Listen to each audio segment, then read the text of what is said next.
దేవుని ప్రియులకు శుభములు. ఈ దినమందు దేవుని వాక్యాన్ని చదువుకుందాము. రాజులు రాసిన మొదటి గ్రంథం 6వ అధ్యాయము 19వ వాక్యాన్ని చదువుకున్నప్పుడు, యెహోవా నిబంధన మందసము ఉంచుటకై మందిరము లోపల గర్భాలయమును సిద్ధపరిచెను. ప్రియ దేవుని బిడ్డలారా, రాజైన సొలొమోను మందిరం కట్టాడు.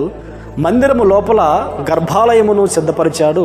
అందులో నిబంధన మందసమును ఉంచుటకు. మనమే దేవుని మందిరము, మన హృదయము గర్భాలయము. ఆ గర్భాలయములో మందసము ఉంచుటకు మన హృదయాన్ని సిద్ధపరచుకోవాలి. ఈ దినాల్లో మనుషుల హృదయము అపవిత్రతతో నిండుకొని జీవిస్తూ ఉన్నారు. ఎవరైతే హృదయాలను పరిశుద్ధపరచుకొని దేవుడు నివసించుటకు యోగ్యమైన పాత్రగా ఆ హృదయాన్ని సిద్ధపరచుకుంటారో వారిలో దేవుడు నివసిస్తాడు. ప్రియ దేవుని బిడ్డలారా, నిబంధన మందసమే మన ప్రభు అయిన యేసుక్రీస్తు.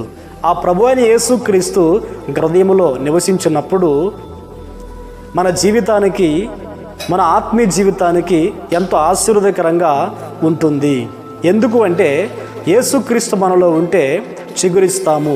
యేసుక్రీస్తు మనలో ఉంటే వాక్యం మనలో నివసించినట్లే. యేసుక్రీస్తు మనలో ఉన్నప్పుడు కృపను పొందుకున్న వారముగా ఎంచబడతాము.